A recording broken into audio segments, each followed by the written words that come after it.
ನಮಸ್ಕಾರ. ಉತ್ತರ Karnataka ನ್ಯೂಸ್ನ news round ಅಪ್ಗೆ ಸ್ವಾಗತ. ನಾನು ಶುಭಾ ಎಂಪಾಲ್. ಅಂಬೇಡ್ಕರ್ ಕುರಿತಾಗಿ ಕೇಂದ್ರ ಗೃಹ ಸಚಿವ ಅಮಿತ್ ಶಾ ಅಂಬೇಡ್ಕರ್ ಹೇಳಿಕೆ ವಿರೋಧಿಸಿ ಅವರ ರಾಜೀನಾಮೆಗೆ ಒತ್ತಾಯಿಸಿ ಇಂದು ಇಂಡಿಯಾ ಒಕ್ಕೂಟದ ಸದಸ್ಯರು ನೀಲಿ ಬಟ್ಟೆ ಧರಿಸಿ ಸಂಸತ್ ಭವನದ ಆವರಣದಲ್ಲಿ ಪ್ರತಿಭಟನಾ ಮೆರವಣಿಗೆ ನಡೆಸಿದರು.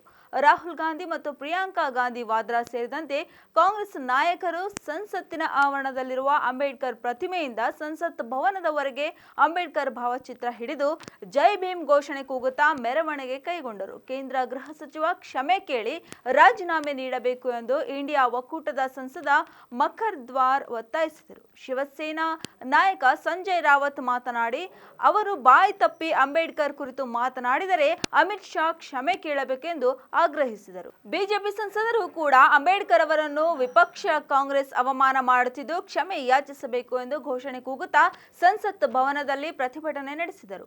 ಬಾಬಾ ಸಾಹೇಬ್ ಅಂಬೇಡ್ಕರ್ ಅವರಿಗೆ ಅವಮಾನವಾಗುವುದನ್ನು ನಾವು ಸಹಿಸಲು ಸಾಧ್ಯವಿಲ್ಲ ಎಂದರು. ಬಿಜೆಪಿ ನಾಯಕರು ತಿಳಿಸಿದರು. ಬ್ಯಾನರ್ ಹಿಡಿದು ಅಂಬೇಡ್ಕರ್ ಕುರಿತು ಘೋಷಣೆ ಕೂಗಿ ಬಿಜೆಪಿ ಸಂಸದರು ಅಂಬೇಡ್ಕರ್ ನಮಗೆ ದಾರಿ ತೋರಿದರು, ಕಾಂಗ್ರೆಸ್ ದಾರಿ ತಪ್ಪಿಸುತ್ತದೆ ಎಂದರು. ಕೇಂದ್ರ ಜವಳಿ ಸಚಿವ ಗಿರಿರಾಜ್ ಸಿಂಗ್ ಗಾಂಧಿ ಕುಟುಂಬವನ್ನು ಗುರಿಯಾಗಿಸಿಕೊಂಡು ವಾಗ್ದಾಳಿ ನಡೆಸಿದರು. ಅವರೆಲ್ಲರೂ ಭಾರತ ರತ್ನವನ್ನು ಪಡೆದರು, ಆದರೆ ಅಂಬೇಡ್ಕರ್ ಅವರಿಗೆ ಮಾತ್ರ ನೀಡಲಿಲ್ಲ. ಬಾಬಾ ಸಾಹೇಬ್ ಅಂಬೇಡ್ಕರ್ ಅವರಿಗೆ ಗೌರವ ನೀಡದೆ ಅಗೌರವ ತೋರಿದರು ಎಂದು ವಾಗ್ದಾಳಿ ನಡೆಸಿದರು. ಜೆಡಿಯು ಎಂ ಮತ್ತು ಕೇಂದ್ರ ಸಚಿವ ರಾಜೀವ್ ರಂಜನ್ ಸಿಂಗ್ ಮಾತನಾಡಿ, ಕೇವಲ ಮಲ್ಲಿಕಾರ್ಜುನ್ ಖರ್ಗೆ ಮಾತ್ರವಲ್ಲ, ಇಡೀ ಕಾಂಗ್ರೆಸ್ ಪಕ್ಷ ಕೇಂದ್ರ ಗೃಹ ಸಚಿವರ ಭಾಷಣವನ್ನು ನಕಾರಾತ್ಮಕ ಪ್ರಚಾರ ಮಾಡುತ್ತಿದ್ದಾರೆ ಎಂದು ಟೀಕಿಸಿದರು. ಅಂಬೇಡ್ಕರ್ ಕುರಿತು ಕೇಂದ್ರ ಗೃಹ ಸಚಿವರು ಆಡಿದ ಮಾತುಗಳು ಇದೀಗ ರಾಜಕೀಯ ಕೋಲಾಹಲಕ್ಕೆ ಕಾರಣವಾಗಿದ್ದು, ಕಾಂಗ್ರೆಸ್ ಮತ್ತು ಇಂಡಿಯಾ ಒಕ್ಕೂಟದ ಸದಸ್ಯರು ಅಂಬೇಡ್ಕರ್ ಅವರ ಬಗೆಗಿನ ಶಾ ಅವರ ಹೇಳಿಕೆಯನ್ನು ಟೀಕಿಸಿದ್ದು, ಈ ಕುರಿತು ಕ್ಷಮೆ ಯಾಚಿಸುವಂತೆ ಒತ್ತಾಯಿಸಿ ಪ್ರಧಾನಿ ಸೇರಿದಂತೆ ಬಿಜೆಪಿ ನಾಯಕರು ಅಮಿತ್ ಶಾ ಅವರ ಹೇಳಿಕೆಯನ್ನು ಸಮರ್ಥಿಸಿಕೊಂಡಿದ್ದು, ಕಾಂಗ್ರೆಸ್ ಅಂಬೇಡ್ಕರ್ ವಿರೋಧಿ ನೀತಿಯನ್ನು ಬಯಲಿಗೆಳೆದಿದೆ ಎಂದು ಪ್ರತಿಪಾದಿಸಿದರು. ಸಂವಿಧಾನ ಶಿಲ್ಪಿ ಡಾಕ್ಟರ್ ಬಿ.ಆರ್. ಅಂಬೇಡ್ಕರ್ ಅವರ ಹೇಳಿಕೆಗೆ ಸಂಬಂಧಿಸಿದಂತೆ ಕೇಂದ್ರ ಗೃಹ ಸಚಿವ ಅಮಿತ್ ಶಾ ಅವರು ರಾಜೀನಾಮೆ ನೀಡಬೇಕು, ಜೊತೆಗೆ ದೇಶದ ಜನತೆಗೆ ಕ್ಷಮೆ ಕೋರಬೇಕು ಎಂದು ಎಐಸಿಸಿ ಅಧ್ಯಕ್ಷ ಮಲ್ಲಿಕಾರ್ಜುನ್ ಖರ್ಗೆ ಅವರು ಆಗ್ರಹಿಸಿದ್ದಾರೆ. ಇಲ್ಲಿ ಬುಧವಾರ ನಡೆದ ಮಾಧ್ಯಮಗೋಷ್ಠಿಯಲ್ಲಿ ಮಾತನಾಡಿದ ಅವರು, ಅಂಬೇಡ್ಕರ್ ಅವರ ಬಗ್ಗೆ ಪ್ರಧಾನಿ ನರೇಂದ್ರ ಮೋದಿ ಅವರಿಗೆ ನಿಜವಾದ ಗೌರವವಿದ್ದರೆ ಗೃಹ ಸಚಿವರನ್ನು ಸಂಪುಟದಿಂದ ವಜಾಗೊಳಿಸಬೇಕು, ಇಲ್ಲವಾದಲ್ಲಿ ಜನರು ಬೀದಿಗಿಳಿಯಲಿದ್ದಾರೆ ಎಂದು ಎಚ್ಚರಿಸಿದರು. ಸಚಿವರಾದವರು ಸಂವಿಧಾನದ ಮೇಲೆ ಪ್ರಮಾಣ ಮಾಡುತ್ತಾರೆ, ಅದನ್ನು ರೂಪಿಸಿಕೊಟ್ಟು ಶಿಲ್ಪಿಗೆ ಅವಮಾನ ಮಾಡಿದವರಿಗೆ ಸಂಪುಟದಲ್ಲಿ ಉಳಿಯಲು ಹಕ್ಕಿಲ್ಲ. ಅಮಿತ್ ಶಾ ತಮ್ಮ ಸ್ಥಾನಕ್ಕೆ ಕೂಡಲೇ ರಾಜೀನಾಮೆ ನೀಡಬೇಕು ಎಂದು ಒತ್ತಾಯಿಸಿದರು. ಅಪ್ರಾಪ್ತ ಬಾಲಕಿಗೆ ಲೈಂಗಿಕ ಕಿರುಕುಳ ನೀಡಿದ ಆರೋಪದಲ್ಲಿ ಮಾಜಿ ಮುಖ್ಯಮಂತ್ರಿ ಬಿಎಸ್ ಯಡಿಯೂರಪ್ಪ ವಿರುದ್ಧ ದಾಖಲಾಗಿರುವ ಪ್ರಕರಣ ರದ್ದು ಕೋರಿ ಸಲ್ಲಿಸಿರುವ ಅರ್ಜಿಯ ವಿಚಾರಣೆಯನ್ನು ಹೈಕೋರ್ಟ್ ನಾಳೆಗೆ ಮುಂದೂಡಿತು. ಯಡಿಯೂರಪ್ಪ ಸಲ್ಲಿಸಿರುವ ಅರ್ಜಿಯ ವಿಚಾರಣೆ ನಡೆಸಿದ ನ್ಯಾಯಮೂರ್ತಿ ಎಂ ನಾಗಪ್ರಸನ್ನ ಅವರಿದ್ದ ನ್ಯಾಯಪೀಠ ವಿಚಾರಣೆ ಮುಂದೂಡಿತು. ಯಡಿಯೂರಪ್ಪ ಪರ ವಕೀಲರು ಅರ್ಜಿದಾರರಿಗೆ 82 ವರ್ಷ ವಯಸ್ಸಾಗಿದೆ, ಅವರ ವಿರುದ್ಧ ದೂರು ದಾಖಲಿಸಿರುವ ಸಂತ್ರಸ್ತ ಬಾಲಕಿಯ ದೂರುದಾರ ತಾಯಿ ನಡವಳಿಕೆಯನ್ನು ಗಮನಿಸಬೇಕು. ಅಧಿಕಾರಿಗಳು, ಸಂಬಂಧಿಗಳು, ರಾಜಕಾರಣಿಗಳ ಮೇಲೆ ಸುಮಾರು 56 ದೂರು ನೀಡಿದ್ದಾರೆ. ಘಟನೆ ನಡೆದ 1.5 ತಿಂಗಳ ನಂತರ ಮಾರ್ಚ್ 14ರಂದು ಪ್ರಕರಣ ದಾಖಲಿಸಲಾಗಿದೆ.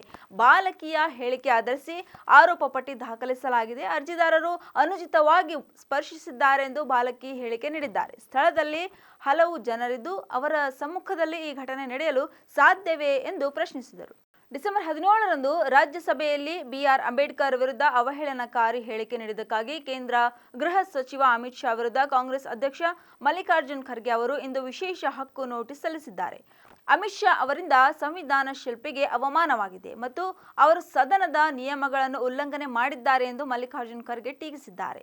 ರಾಜ್ಯಸಭೆಯ ಕಾರ್ಯವಿಧಾನ ಮತ್ತು ವ್ಯವಹಾರದ ನಿಯಮಗಳ ನಿಯಮ 188ರ ಅಡಿಯಲ್ಲಿ ಗೃಹ ವ್ಯವಹಾರಗಳ ಸಚಿವರಾದ ಅಮಿತ್ ಶಾ ವಿರುದ್ಧ ನಾನು ವಿಶೇಷ ಹಕ್ಕುಗಳ ಪ್ರಶ್ನೆಯ ನೋಟಿಸ್ ಅನ್ನು ಈ ಮೂಲಕ ನೀಡುತ್ತೇನೆ ಎಂದು ಮಲ್ಲಿಕಾರ್ಜುನ್ ಖರ್ಗೆ ನೋಟಿಸ್ ನೀಡಿದ್ದಾರೆ. ಡಿಸೆಂಬರ್ 17ರಂದು ಭಾರತದ ಸಂವಿಧಾನದ 75ನೇ ವರ್ಷಗಳ ವೈಭವದ ಪ್ರಯಾಣ ಕುರಿತು ಚರ್ಚೆಗೆ ರಾಜ್ಯಸಭೆಯಲ್ಲಿ ನೀಡಿದ ಉತ್ತರ ವೇಳೆ ಅಮಿತ್ ಶಾ ಅವರು ಅಂಬೇಡ್ಕರ್ ಅವರನ್ನು ಅವಮಾನಕರ ಮತ್ತು ಮಾನಹಾನಿಕರ ಎಂದು ಉಲ್ಲೇಖಿಸಿದರು ಎಂದು ಖರ್ಗೆ ಹೇಳಿದ್ದಾರೆ. ಬೆಳಗಾವಿಯ ಸುವರ್ಣಸೌಧದಲ್ಲಿ ನಡೆಯುತ್ತಿರುವ ಚಳಿಗಾಲದ ಅಧಿವೇಶನದಲ್ಲಿ ವಿಧಾನ ಪರಿಷತ್ತಿನ ಬಿಜೆಪಿ ಸದಸ್ಯ ಸಿಟಿ ರವಿ ಅವರು ಮಹಿಳಾ ಮತ್ತು ಮಕ್ಕಳ ಕಲ್ಯಾಣ ಸಚಿವೆ ಲಕ್ಷ್ಮಿ ಹೆಬ್ಬಾಳ್ಕರ್ ಅವರಿಗೆ ಅಶ್ಲೀಲ ಪದ ಬಳಕೆ ಮಾಡಿದ್ದಾರೆ ಎಂಬ ಆರೋಪ ಕೇಳಿಬಂದಿದೆ. ಈ ಸಂಬಂಧ ಕಾಂಗ್ರೆಸ್ ನಾಯಕರು ಸಿಟಿ ರವಿ ವಿರುದ್ಧ ಆಕ್ರೋಶಗೊಂಡಿದ್ದು ಸೂಕ್ತ ಕ್ರಮ ಕೈಗೊಳ್ಳುವಂತೆ ಬಿಗಿಪಟ್ಟು ಹಿಡಿದಿದೆ.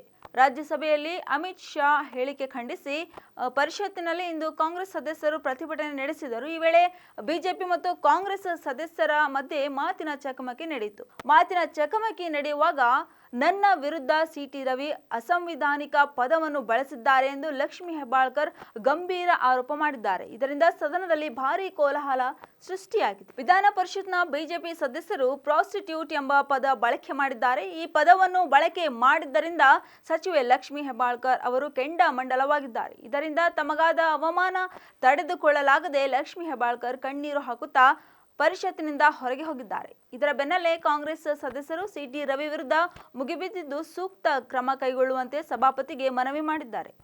ಬಿಆರ್ ಅಂಬೇಡ್ಕರ್ ವಿಚಾರ ಕುರಿತು ಬಿಜೆಪಿ ಮತ್ತು ಕಾಂಗ್ರೆಸ್ ಎರಡು ಪಕ್ಷಗಳು ಸಂಸತ್ತಿನ ಆವರಣದಲ್ಲಿ ನಡೆಸಿದ ಪ್ರತಿಭಟನೆಯಲ್ಲಿ ಬಿಜೆಪಿ ಸಂಸದ ಪ್ರತಾಪ್ ಸಾರಂಗಿ ಗಾಯಗೊಂಡಿದ್ದಾರೆ. ಪ್ರತಿಪಕ್ಷದ ನಾಯಕ ರಾಹುಲ್ ಗಾಂಧಿ ಅವರನ್ನು ತಳ್ಳಿದ್ದರು ಎಂದು ಸಾರಂಗಿ ಆರೋಪಿಸಿದ್ದಾರೆ. ಮತ್ತೊಂದೆಡೆ ಬಿಜೆಪಿ ಸಂಸದರು ಮಲ್ಲಿಕಾರ್ಜುನ್ ಖರ್ಗೆ ಮತ್ತು ಪ್ರಿಯಾಂಕಾ ಗಾಂಧಿ ವಾದ್ರಾ ಅವರನ್ನು ಸಂಸತ್ತಿನ ಮಕರ ದ್ವಾರದಲ್ಲಿ ತಳ್ಳಿದರು ಎಂದು ಕಾಂಗ್ರೆಸ್ ಹೇಳಿಕೊಂಡಿದೆ. ನಾನು ನಿಂತಿದ್ದೆ, ರಾಹುಲ್ ಗಾಂಧಿ ಬೇರೊಬ್ಬ ಸಂಸದರನ್ನು ತಳ್ಳಿದರು, ಆ ಸಂಸದ ನನ್ನ ಮೇಲೆ ಬಿದ್ದು ನಾನು ಕೆಳಗೆ ಬಿದ್ದೆ ಎಂದು ಪ್ರತಾಪ್ ಹೇಳಿದ್ದಾರೆ.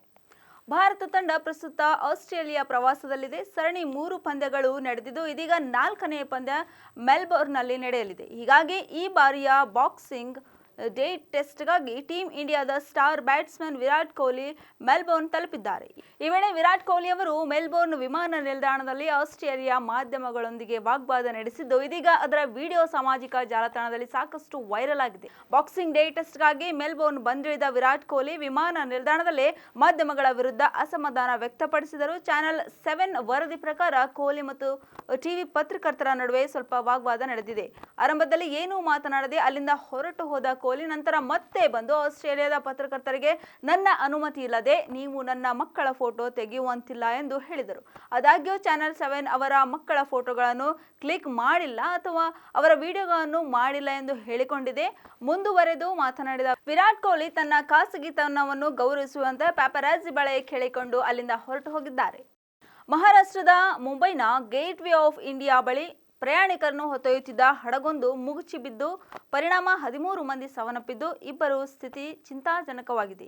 ಮಾಹಿತಿ ಪ್ರಕಾರ ಮೃತರಲ್ಲಿ 10 ಪ್ರಯಾಣಿಕರು ಮತ್ತು 3 ನೌಕಾಪಡೆ ಸಿಬ್ಬಂದಿ ಸೇರಿದ್ದಾರೆ. ಗೇಟ್ ವೇ ಆಫ್ ಇಂಡಿಯಾದಿಂದ ಎಲಿಫೆಂಟಾ ದ್ವೀಪಕ್ಕೆ ಹಡಗಿನಲ್ಲಿ ಪ್ರಯಾಣಿಸುತ್ತಿದ್ದಾಗ ಈ ಘಟನೆ ಸಂಭವಿಸಿದೆ. ಇಂದು ಸಂಜೆ 4 ಗಂಟೆ ಸುಮಾರಿಗೆ ಈ ಘಟನೆ ನಡೆದಿದೆ. ಈ ಘಟನೆಯ ನಂತರ ಪ್ರಯಾಣಿಕರನ್ನು ರಕ್ಷಿಸಲು ರಕ್ಷಣಾ ಕಾರ್ಯಾಚರಣೆಯನ್ನು ಪ್ರಾರಂಭಿಸಲಾಗಿದೆ. ಮಹಿಳೆಯರಿಗೆ ಉಸಿರುಗಟ್ಟಿಸುವಂತಹ ನಿರ್ಬಂಧವನ್ನು ಹೇರುತ್ತಿರುವ ಇರಾನ್ನ ಸರ್ವೋಚ್ಚ ನಾಯಕ ಅಯತೊಲ್ಲಾ ಅಲಿ ಖಮೇನಿ ಮಹಿಳೆಯರನ್ನು ಸೂಕ್ಷ್ಮ ಹೂವುಗಳೆಂದು ಕರೆದಿದ್ದಾರೆ. ಮನೆಯಲ್ಲಿ ಮಹಿಳೆಯರು ಪಾತ್ರ ಹೇಗಿರಬೇಕು ಎಂದು ವಿವರಿಸಿದ್ದಾರೆ. ಆದರೆ ಇಸ್ಲಾಮಿಕ್ ಗಣರಾಜ್ಯದಲ್ಲಿ ಅವರ ಆಳ್ವಿಕೆಯಲ್ಲಿ ಮಹಿಳೆಯರು ತಮ್ಮ ಹಕ್ಕುಗಳಿಗಾಗಿ ವರ್ಷಗಳಿಂದ ಹೋರಾಡುತ್ತಿದ್ದಾರೆ. ಮಹಿಳೆ ಸೂಕ್ಷ್ಮವಾದ ಹೂವಿನಂತೆ ಸೇವಕಿಯಲ್ಲ. ಮಹಿಳೆಯನ್ನು ಮನೆಯಲ್ಲಿ ಹೂವಿನಂತೆ ಕಾಣಬೇಕು.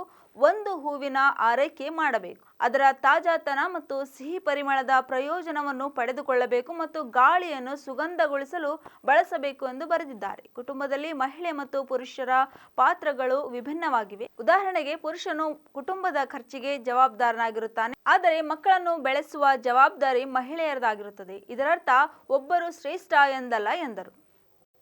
ಇವಾಗಿದ್ದವು ಇಂದಿನ ಪ್ರಮುಖ ಸುದ್ದಿಗಳು. ಮತ್ತೆ ನಾಳೆ ಭೇಟಿಯಾಗೋಣ. ಉತ್ತರ ಕರ್ನಾಟಕ ನ್ಯೂಸ್ ರೌಂಡ್ ಅಪ್ ಅಲ್ಲಿ. ನಮಸ್ಕಾರ.